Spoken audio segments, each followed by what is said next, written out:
Hey guys, it's me, Danny of Helloween, and you're listening to Brutally Delicious Radio Podcast.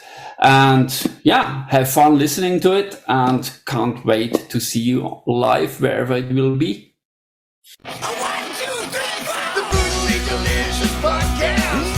The Brutally Delicious Podcast. The Brutally Delicious Podcast. The Brutally Delicious Podcast. Around 9 or 10, something like this. Just got out of bed, right? yeah. I'm an early bird anyway, so I wouldn't care about it at all. You've been doing press all day? No. I'm the drummer. Nice. Excellent. Well, thank you for joining me. I appreciate it. Oh, thanks for asking the drummer. Once again, hey. Hey, without the drummer, where would it be, right? You keep the time and you keep the backbone of the whole thing going, right?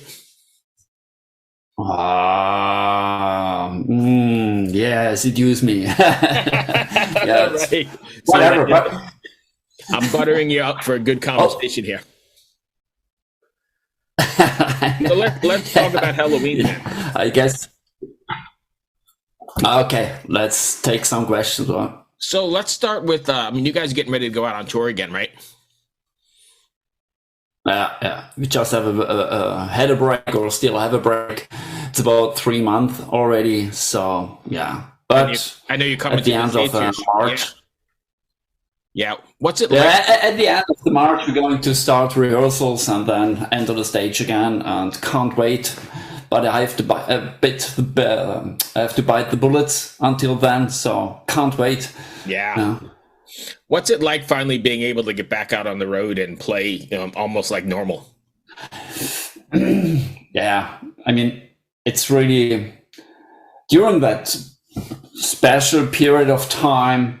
At the beginning, it was kind of wow, cool. Finally, I found a bit time to practice on stuff I couldn't, and so it was a luxury time in a sense. But all of a sudden, it changed into, because the prospects were quite daunting. You know what I mean? So, and then it was a kind of really shitty, to be honest. So, but then, I mean, we've been on tour right now since almost been on tour for almost a year, since February last year. We started rehearsals and so on, and yeah, it just feels good. That's the place I supposed to be. I have to be. That's my role, my space, my life. So that's unbelievable, and that's as clear as crystal.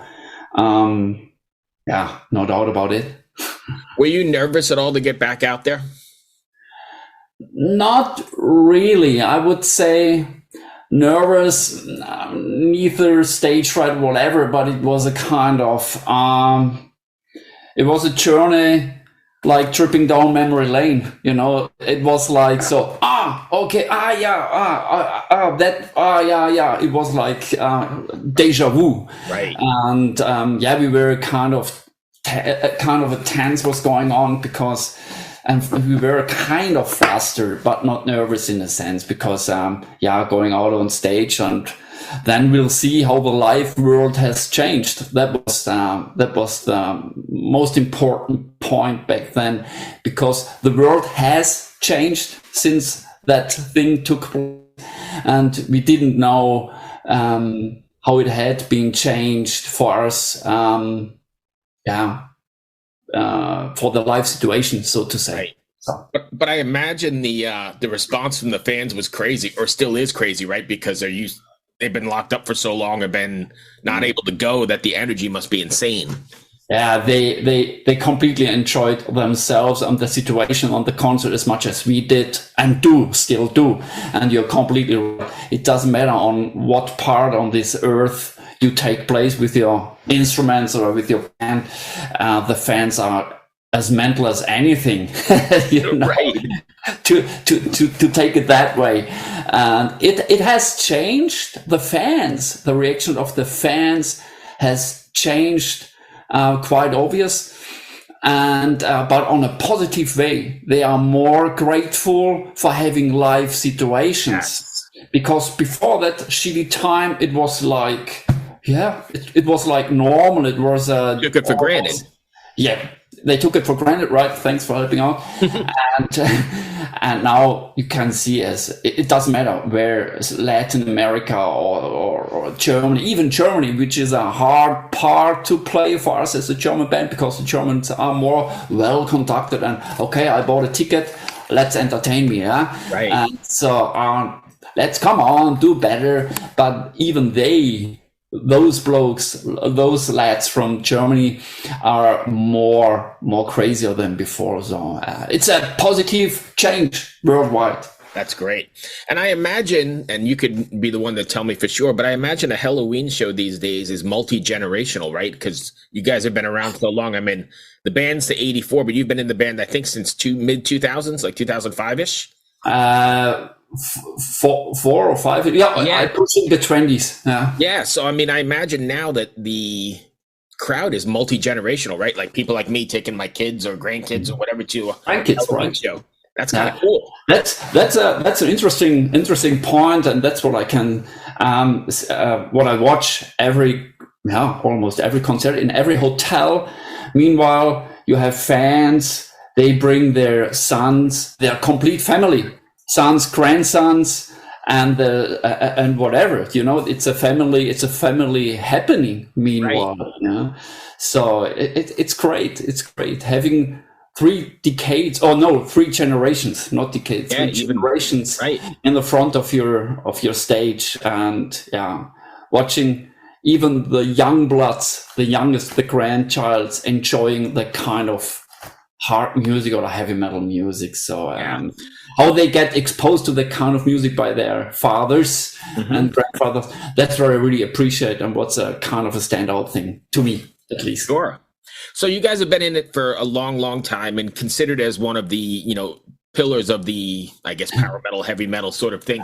Do you ever feel any sort of responsibility to the fans and the younger generation of bands that are playing that same sort of music?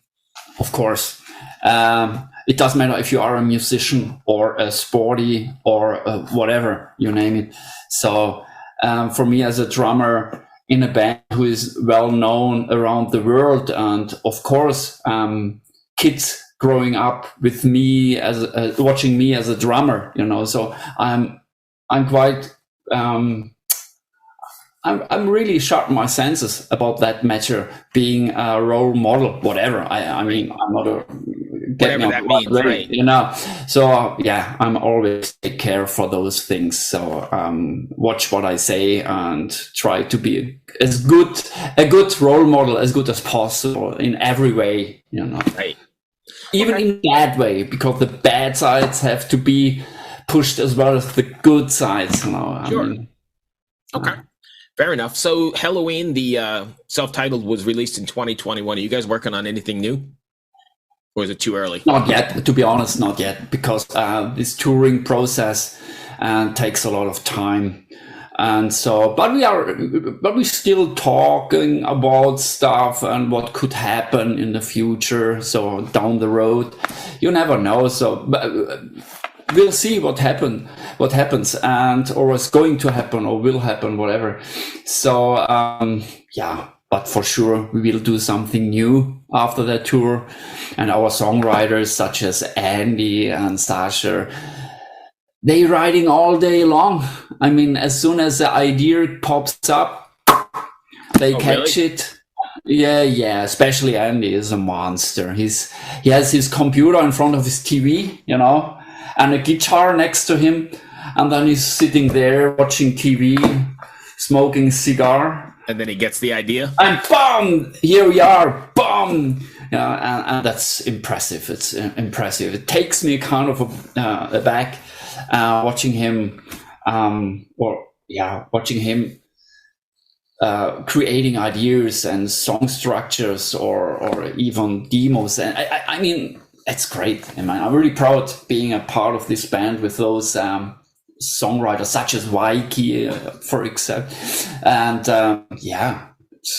they've been writing all along. I imagine it's not easy to write to not write the same record. Does that make sense? I mean, you still want to be in the Helloween, theme or whatever, but to not write the last record, you still have to be sort of different from record to record, right? Of course, but we never, in general, we never spent any minute about that thought. Oh, you guys don't think about that at all? No, not at all. We just write. We just play what comes up, and that's what we've been doing ever since the day I joined this band. And we never talk about that thing. We spent no thought about those things at all. So was there ever a time when you finished a song or started writing a song and you went, oh, damn, that's too close to the last one.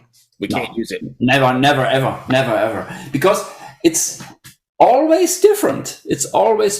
Naturally. It comes always out naturally quite different. So, you know what I mean? Right, so, and that's what makes me really, we are on a safe trip, so to say, in a point of creativity. Yeah. Right. You guys all write together. I know you said he writes in front of his TV and comes up with the ideas, but then do you eventually get into a room and bounce things off each other, or is the song written and then given to you? Yeah, it's as soon as someone comes up with an idea, he creates or he records a full demo to get an impression of the song. Actually, the demos are already written songs, so to say. But to me as a drummer, I can change the drum parts and whatever. And as soon as someone comes up with a better idea, so we will give in to that idea, to that change, or especially the certain songwriter will give in. So we are not so selfishing anymore as it was in the earlier days, Right. Meanwhile, we have a lot of respect and faith in each other. So, and that what makes that thing quite easy. I mean, you've been doing it together for a long time, so it's probably really comfortable. Yeah, it's quite comfortable. Even for me, I'm an early bird, and is the opposite. So to have a writing session would be a pain in the arse for both of us. So right. I download the ideas, and I'm able to record my ideas here in my little home studio, whatever you want to call this one. And so can we swap the drum parts back and forth and talk about the drums and songs and whatever. So it makes things easier for each other. And so, that's a cool working flow, and hope things will come up easier for the next record as it was for the last. Right. So I know you said you're playing the US here in the spring, and then what do you have after that? Are you doing Latin America as well? Yeah, we start now in April with Latin America. Okay. So that's a kind of Monsters of Rock tour. Mm-hmm. Kiss as headliners, Scorpions, Deep Purple, Helloween, Helloween, and certain like Europe. Certain concerts will be opened up by Europe, for example, Sepultura, whatever. So that brings us for 6 concerts to Latin America. Then we are heading back to Germany. We have to do 2 more concerts here in Germany. And 3 days after that, we're heading back to North America and start the US dance. And that brings us at the beginning to June, and then we slip directly into the festival season. Right. So I know you mentioned that German fans are sort of reserved and want you to entertain them, but I think Latin America, from what I've talked to other people, is quite the opposite, right? They're pretty insane for metal. Insane, man. Insane. Even over the top of insane. They are completely frustrated. That's, they're really upfront. So, that's, I have any words to describe what's going on there. So, that doesn't mean that any other fans of No. I know, but I've heard that those guys are Latin American. They are completely intense. They are really intense, but respectful, but intense. Right. That's compared to Europe, especially Germany and Japan, where they are really well conducted. So it's like, okay, song finished. Okay, wow. That's funny. I never really talked to anybody about how Japan was. Is that how it is? It's pretty reserved. It is. It is. The venue could be packed with 10,000 people. Backstage, you could easily start thinking no one bought even one ticket. Really? Because they are so quiet. And now, is it because they have guards there, or are they just reserved? That's just their culture. They are a really well conducted. Right conducted is the right expression, I think. Well conducted, well respected fans. So not much. There's no pushing. Oh, I was the first one. Let me first. Right. And it's like, okay, they're really, really respectful to each other. And even after the song, it's like, wow. That's funny. Quite. That's interesting. Anyway, yeah, it's so crazy. No mosh pits in Japan. You could easily find some. Whatever a mosh pit means in Japan. Yeah. That's fair. Moving your arms could be easily seen as a mosh pit. Yeah, that's fair enough. That brings me to the end of my questions. I don't have anything else. Did I miss something you want to cover? Oh no, I'm really looking up, man. To be honest, I mean, it's quite a while since the day we left US for the last time. It was in 18, I think. So I just really am desperate to see your country again, to play US. I mean, it's for me as a Swiss German, it's a dream, US, America. It was always playing in America was like, wow. If you once get your feet on that ground, you're a rock star. No, I'm not. But I said, to be honest, I just really am desperate to see you guys to play there and can't wait. The entire band, all of us are always looking forward playing for you because it's a different market, a big market. Tons of role models are from the States, Right. Of our role models, so we are in awe of, and so can't wait. That's excellent. I mean, I looked at the tour routing. You're coming nowhere near me because you're only doing like 13 dates here. Yeah, I think it really sucks. So I'm going to miss you this time around, but yeah, with the tour bus, the traditional way. Yeah, that's much better, right? Yeah, that's rock and roll. You know it. Well, that's all I got, my friend. Thank you, my friend. I appreciate you taking the time. I know you're busy. No, I'm not so busy. I'm the drummer. Still very important, right? I'm still going to tell you that. That's what I didn't mean. So, but no one wants to speak with the drummer. I rather let the drums do the talking in a sense. Yeah. Anyway, be safe on the tour, and hopefully we'll catch you next time around. Hey, thanks, Cheers, mate. See you. Bye. Hello out there. Yes, hello out there, everyone. I'm Hal Schwartz. And I'm Flynn McLean. Together we host None But the Brave, a podcast dedicated to the music and career of Bruce Springsteen. Bruce and E Street Band are on tour right now for the first time in 6 years, and we're taking a detailed look at what's happening on stage in our bi-weekly episodes. We've also been recently joined by some very exciting guests, including rock journalist Warren Zanes and Stephen Hayden, Backstreet's Magazine founder Charles Cross, and Barstool's Kirk Minahan. If you're a diehard Springsteen fan, this is the show for you. So please subscribe to None But the Brave on your favorite podcasting platform, and we hope to see you further on up the road. Thank you so much. We'll be seeing you.